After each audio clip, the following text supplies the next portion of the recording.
तो बच्चों आज मैं बताऊंगा मैं अबाउट वर्नियर कैलिपर्स। ठीक है, this is our vernier callipers. तो वर्नियर कैलिपर्स होता क्या है और हमें इसकी आवश्यकता क्या है। ठीक है, तो वर्नियर कैलिपर जो है ये हमारा क्या होता है, ये मेजरिंग टूल है। अगर हमें किसी की आउटर डायमीटर नापनी हो या किसी की इनर डायमीटर नापनी हो या किसी की डेप्थ नापनी हो कि वो डेप्थ कितनी है, तो हम इससे क्या करते हैं, वर्नियर कैलिपर के द्वारा निकाल सकते हैं। तो हम ये बात तो हम और किसी से निकाल सकते थे, तो हमें वर्नियर कैलिपर्स की जरूरत क्यों पड़ी। हम जनरली अगर किसी स्केल से नापते हैं, किसी की आउटर निकालते हैं, किसी की इनर निकालते हैं, तो हम केवल 0.1 दशमलव के एक अंक के बाद एक्यूरेसी तक निकाल सकते हैं। जैसे हमने कहा किसी की लेंथ कितनी है, 12.1 सेंटीमीटर है।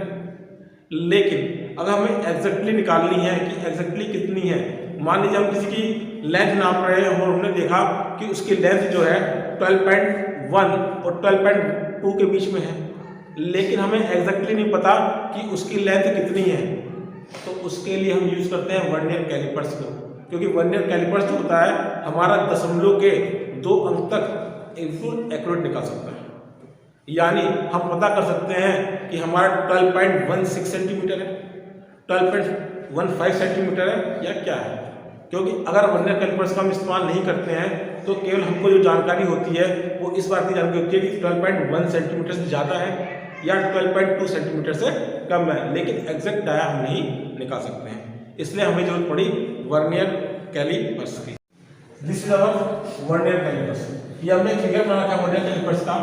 इसमें क्या लिखा है कि 2 जा है हमारे अपर पोर्शन में, 2 जा है हमारे, जिसको हम बोलते हैं इंटरनल जा। इन 2 जा को बोलते हैं हम इंटरनल जा। उसके बाद हम देखा 2 जा हमारे नीचे हैं जिसे हम बोलते हैं एक्सटर्नल जा। इनको हमने इंटरनल जा क्यों बोला, क्योंकि हम इससे कोई भी इंटरनल लेंथ नाप सकते हैं। इसको हमने एक्सटर्नल जा क्यों बोला, क्योंकि इससे हम एक्सटर्नल लेंथ नापते हैं, इसलिए बोला एक्सटर्नल जा। उसके बाद क्या हुआ, इसमें ये जा है इसे बोलते हैं हम फिक्स जा। क्यों, क्योंकि जब भी हम इसको मूव करते हैं तो ये हमारी फिक्स रहती है, ये मूव नहीं करती। और जो दूसरी जा होती है हमारी, इसे बोलते हैं मूवेबल जा। ठीक है, इसको बोलते हैं मूवेबल जा। यानी मूवेबल जा का अर्थ क्या हो गया, मूवेबल जा का अर्थ हो गया कि ये जा हमारी हम स्लाइड कर सकते हैं। इसके अंदर ऊपर 2 स्क्रू होते हैं, ऊपर होता है एक लोकनेट होता है और नीचे क्या होता है स्लाइडिंग स्क्रू होता है। इस स्लाइडिंग स्क्रू में कहीं पहिया लगा होता है, जिससे हम स्लाइड कर करके इसको हम आगे पीछे कर सकते हैं। ठीक है, इसमें क्या होता है, फिर क्या होता है, इसमें एक चीज होती है जिसे हम बोलते हैं डेप्थ बार। डेप्थ बार क्या होता है, अगर हमें किसी चीज की डेप्थ निकालनी हो कि उसकी डेप्थ कितनी है, तो हम निकालते हैं डेप्थ बार के द्वारा निकालते हैं। फिर इसके अंदर 2 स्केल होते हैं, एक होता है मेन स्केल और होता है वर्नियर स्केल। जो हमारा इस वर्नियर कैलिपर्स के ऊपर होता है ये स्केल होता है, ये होता है मेन स्केल होता है, जो कि हमारा किसमें होता है, सेंटीमीटर में होता है। और दूसरा जो हमारे मूवेबल जा के ऊपर होता है, मूवेबल जा में एक स्केल होता है जिसे हम बोलते हैं वर्नियर स्केल बोलते हैं। तो ये हमारा क्या हो गया, ये हमारा हो गया स्केल डायग्राम के बारे में। फिर हम निकालते कैसे, हम निकालने का तरीका क्या हमारा, इसका फार्मूला होता है reading equal to main scale plus 0.01 plus matching number. ये 0.01 क्या है, ये है हमारी एक्यूरेसी। हमने आपसे बताया था कि इसको दशमलव के 2 अंक तक हम एक्यूरेट निकाल सकते हैं। तो एक्यूरेसी हमारी कितनी है, 0.01 है। और मैचिंग नंबर क्या है, हम क्या करेंगे, मैच किस करेंगे, मेन स्केल से वो जो वर्नियर स्केल की रीडिंग जो भी नंबर हमारा मैच करता है वो होता है हमारा मैचिंग नंबर, जिससे हम निकाल सकते हैं कि हमारा कितना बच गया। अब हम इसके बारे में बात करते हैं कि जो हमारा मेन स्केल है और जो वर्नियर स्केल है, इन दोनों में अंतर क्या होता है। जो मेन स्केल है, तो मान लीजिए हमारा मेन स्केल चल रहा होगा, ऊपर चल रहा है हमारा मेन स्केल और नीचे चल रहा है हमारा वर्नियर स्केल। जो मेन स्केल के जो 9 खाने होते हैं, जो मेन स्केल 9 खाने, तो बात करें 1 2 3 4 5 6 7। अब ये हो गया हमारा वर्नियर स्केल। हमने बात करी थी कि ये हमारा फिक्स जा हो गया, ये हमारा मूवेबल जा हो गया। देखो ये मूव कर रहा है बट हमारा ये मूव नहीं कर रहा है, इसलिए फिक्स जा हो गया। ये मूवेबल जा हो गया, ये हमारा हो गया इंटरनल जा, सब इंटरनल लेते हैं। ये हो गया हमारा एक्सटर्नल जा, जिसे हम एक्सटर्नल लेते हैं। और ये हो गई हमारी डेप्थ बार। अब हम एक प्रैक्टिकल करते हैं कि हम किस तरह इससे हम निकाल सकते हैं। तो अगर हम बात करें एक मार्कर की अपने, ये हमारे हाथ में मार्कर है।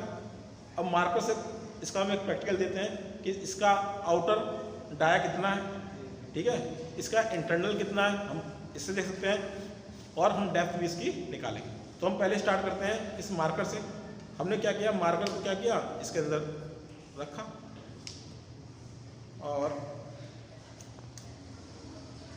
तो हमने क्या देखा, ये मार्कर इस समय हमारा इसमें फिट है। इस मार्कर को निकालने के बाद इसको हम यहाँ पर रोक लेते हैं, और अब इसकी हम रीडिंग देखते हैं, इसकी रीडिंग कितनी आ रही है। तो हमने क्या देखा, मेन स्केल पर लगभग हम देखें, अगर हम देखते हैं इसकी मेन स्केल पर, तो 1.5 लगभग 1.5 बाद हमारा स्टार्ट हो रहा है, यानी जो मेन रीडिंग आ गई हमारी 1.5 आ गई। और अगर हम ध्यान से देखें तो इसका 4 नंबर जो है वो मैचिंग कर रहा है। तो यानी उसका फार्मूला जो था हमारा फार्मूला था इधर, तो यहाँ पर हमारा अगर मार्कर की बात करें तो यहाँ पर वैल्यू कितनी आ रही है हमारे 1.4, तो यहाँ पर 4 आ रही है, यानी मार्कर का जो है आउटर का कितना हमारा 1.4। इस तरह हम निकाल सकते हैं कि जो हमारा मार्कर है उसकी कितनी वैल्यू है। तो इससे क्या निकाला हमने, एक्सटर्नल निकाला। अब हम बात करते हैं इंटरनल की, ठीक है। अगर हम इंटरनल की बात करें तो अगर हम इंटरनल की बात करते हैं तो इंटरनल करते हैं, ये हम देख रहे हैं इसके अंदर गैप है, इसके अंदर गैप है, और इस गैप को क्या कर सकते हैं, हमें इससे इंटरनल निकालना है। तो हमने अपना वर्नियर कैलिपर उल्टा किया, और इसको अब स्लाइड करेंगे, वर्नियर कैलिपर्स को जब हम स्लाइड करेंगे तो लगभग थोड़ा और जगह हमारा स्लाइड करने में।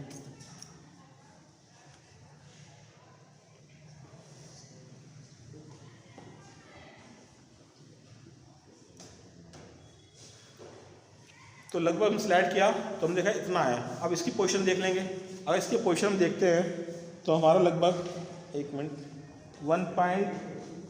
लगभग इसमें हम देखते हैं हमारा 0.8 के आसपास आ रहा है पूरा।